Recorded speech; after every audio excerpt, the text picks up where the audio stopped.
He is an entrepreneur juggernaut.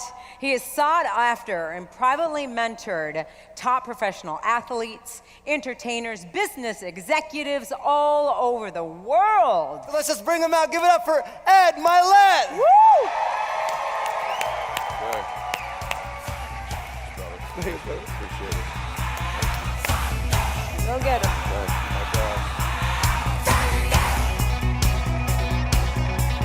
I can't even hear you. Louder. All right. Woo. Thank you. All right, let's get into it. I want to talk to you about winning. How many of you want to win? Yes? Before we start, how many of you have your own business or are an entrepreneur? I just want to get a show of hands to see. Awesome. I'm going to go right down that direction tonight. I want to remind you of something. You are one decision away from changing your life. And you have to accept that. You're one new meeting, one new relationship, one new contact, one new action, one new decision away from shifting your life from where it is right now to a totally different place. So what's the decision? You already know. I could go backstage now. There's something you've been hesitating on. There's a contact you need to make, isn't there? There's a job you need to quit. There's a relationship you need to engage in. Maybe there's a relationship you need to leave. I don't know what it is, but I know there's a decision that you need to make to take you to the next level, just like I know that's true for me. Because decisions shape our destiny when they're backed up by some massive ass action. Okay, but you can't take the action if you don't decide. Everyone say yes. People avoid being desperate. Think of the fact they come here tonight and they're down. They're not where they want to be financially. Their relationships aren't what they want. Maybe they're in a desperate place, and you might think that's a negative thing. But when you're in a desperate place, you take the best actions. Desperation is a great place to be. Those of you that are achieving, one of the reasons the achievement is slowed down is you've allowed yourself to feel less desperate. When you were broke and starting your business, or when you were brand new in your relationship and you were desperate to get her to love you or desperate to get him to love you, you took massive big action. How many of you are moms in the room? Raise your hand. You moms, if you woke up tomorrow morning and your baby wasn't in their bed, would you be desperate right away, yes or no?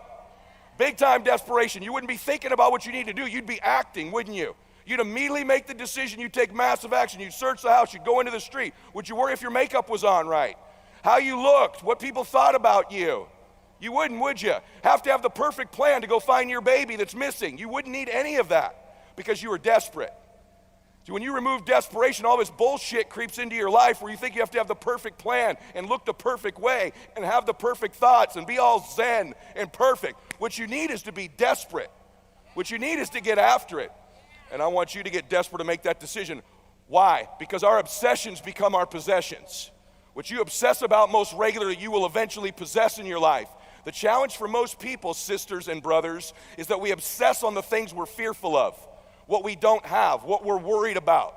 And then we end up possessing those things over and over again rather than programming ourselves to become obsessed with what we want, what our dreams are, what we believe we deserve. When we become obsessed about those things, long term, we end up possessing those things. Can I get an amen for that? Yes?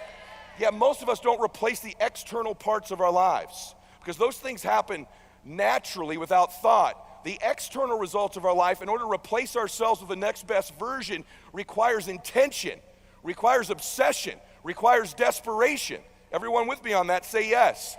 So it's not unnatural to change.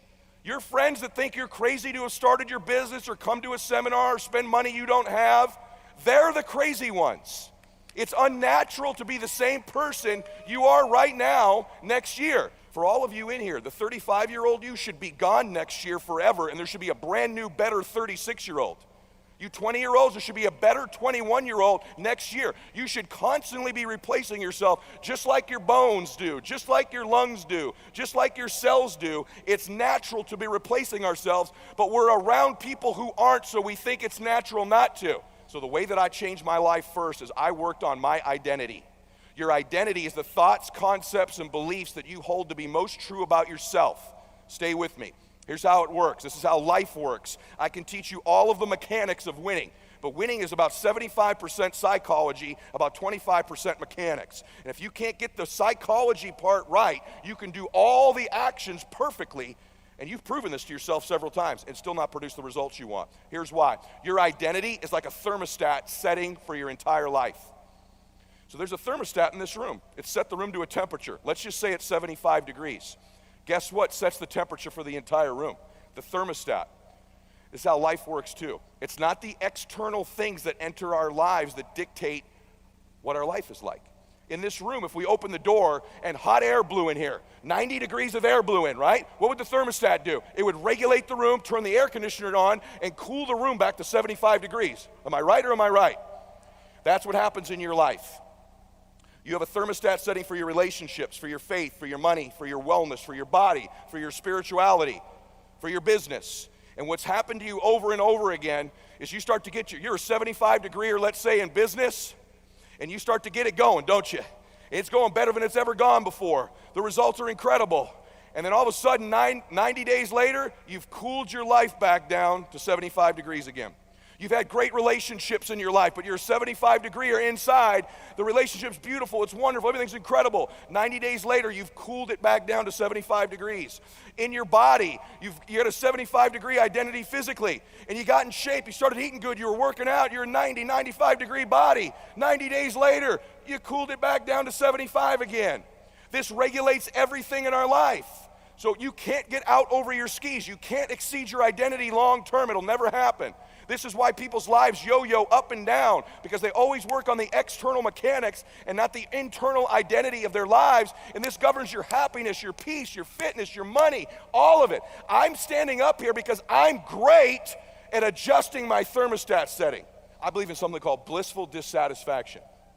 There's a misnomer in the world that, man, for a lot of competitive people, drivers are like, hey, if I enjoy myself right now, I'm going to lose all my drive. I'm just going to delay my happiness.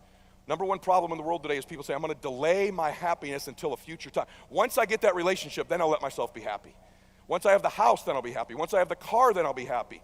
Once I have the promotion, I'll be happy. Once I have a certain amount of money, then I'll be happy. The problem is you have to bring you to all those places. And people think if I let myself enjoy my life right now, I might lose my edge. The athletes I coach think that all the time. Nothing could be further from the truth. In fact, if you don't enjoy the victories as you go, your brain doesn't produce any dopamine, and you actually lose the desire to continue to perform. There's a direct correlation between celebrating your wins and wanting to do more of them. See, when I was broke, and I was broke longer than I've been rich, you know what I'd always do when I walk into a store? I'd never get what I wanted. I'd always check the price tag. What's it cost? What's it cost? What's it cost? What's it cost? And when you're always looking at what it costs, you never get what you want. And a lot of us do that in our lives. Every day we're repeating to ourselves, what's this costing me? The sacrifice I'm going, I don't know if I can go through anymore. And you lose what you want. You got to quit negotiating the price.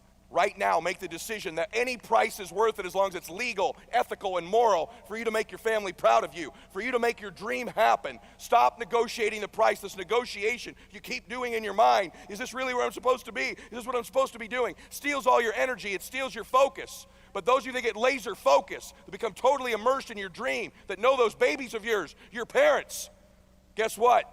They're worth the sacrifice. Probably when you were a little one, I got 3 minutes, guys. Probably when you were a little boy or a little girl. Here's what I'll bet. There was somebody in your life at some point, I pray, that made you feel special. Maybe one. Maybe they've even passed away. Maybe it was a grandma or a grandpa or a parent. I just got chills. Or a coach or somebody that they made you feel special. Mine was my papa. I'm named after him. I'm Edward III. We'd ride in his van on Sundays to go get donuts, and I'd sit there, and he'd just look at me and goes, Eddie, you're the special one. And I look at him, I say, I am, Papa. He goes, you're my favorite grandson. He had 15 grandkids. He'd always tell me, you're my favorite. He probably told all of them, but I get chills right now. He made me feel special. Can you remember that person in your life and how they made you feel when you were a little boy or a little girl? You just felt something with them, didn't you?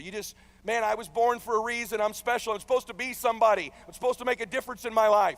Let me tell you something. Whoever that person was, if you were blessed to have them, listen, they were right about you. And maybe over the time of your life and your childhood and grade school and you get into the world and business doesn't work and a relationship and you forget. But I'm here to remind you tonight they were right. And what you're really after is that feeling. What you're really after is the way they made you feel is living up to it. Because at the end of our lives, I don't know whether or not you're going to live, but I know for sure you're going to die. And I don't know whether or not you're going to live before you die. Most of us are not living because we're so worried about what everybody thinks about us. or maybe what we don't feel about ourselves. Let me say something to you real clear. If you spend the rest of your life worrying about what everybody thinks about you, someday you'll never have to worry about it again, because when you die, nobody will remember you were here. Stop worrying about what these people think about you. Live your dream. Worry about the people you love. And by the way, I know some of the very people you're doing it for are the ones not supporting you. They're the ones telling you to quit. They're the ones giving you heck. Just do it anyway. I have this theory that someday when I die, and as a Christian I believe I get to meet the Lord. I don't care if you believe it's energy, Allah, I don't care. But I have this belief that when I die, He'll say, well done, good and faithful servant. But here's what I think happens. I think He introduces me to the man I was born to be. The destiny version of me. I think you get introduced to that woman someday. This is who I made you to be. This is who you could have been, man. These are the experiences, the people you could have helped, the contribution, the moments, the memory, the magic, the way you could feel about yourself. Meet him, meet her. This is who you were born to be. To me, heaven, I don't know what it looks like. I don't know if it's energy or a place you go, but heaven to me is when I meet that man, we're identical twins. I did it all. And he goes, man, I've been watching you. And I go, brother, I've been chasing you all my life. He goes, you caught me. I watched you. I'm so proud of you. You did it all, right? Hell would be meeting that person someday and you're total strangers with them. I don't want you to have that happen at the end of your life, where all these things you were capable of, all the possibilities, all the moments, all the travel, all the trips, all the help, all the contribution, none of it happens because you won't fight for your family. You won't get obsessed for what you want. You won't transfer energy to people. You won't stop negotiating the price. You won't program your reticular activating system. You won't work on your identity. All that's on the line is your dadgum life. That's all, just your life. That's all we're talking about here is just you, your precious soul, who's enough, who's got greatness in them, who can do whatever he or she ever dreamed of. If they'll just start believing it, if they'll start taking massive action, you were born to do something great with your life. You were born to do something magic in small ways, in big ways, in quiet ways. Maybe it's not going to be millions of dollars. Maybe it's going to be one person you inspire with your story, what you overcome. One kind word, one message, one moment with one person can change the world. And I know you're capable of it. And whoever made you feel special, and if there was nobody like that in your life, I apply for the position. If you're with me daily in my podcast, in my media, in my social media, I apply for the position to believe in you because I know how great you are. I know what you're capable of. I know this, your dream's going to be tattered all the time. Sometimes you just got to hold it together with hope. Sometimes you got to hold it together with a little Velcro, right? I don't know what you got to hold it together with, but here's what I know about you last. Listen to me. You were born to do something special with your life. You're not invisible. You're loved. You're cared for. You're cherished. You're believed in. You came here with a purpose. I don't say that to inspire you. I try to give you some tools to help you. I've got hundreds of other tools I can help you with if you follow my stuff. I'm existing in the world for the next 50 years just to serve people, just to help you, just to hopefully contribute to your life, to be a tough guy and tell you to fight, but to be your biggest advocate and your biggest believer as well. So I'm over on my time. God bless you and max out the rest of your life. Thank you. Hey guys, thanks for sticking around. If you'd like more, click the videos right here. They're exactly what you need to see next. And if you're new here, hit subscribe and become a part of the Max Out community. And tell me what you think about the videos in the comments below. I read all of them every week, and I select winners that get all kinds of prizes, gear, coaching calls with me. Make a comment.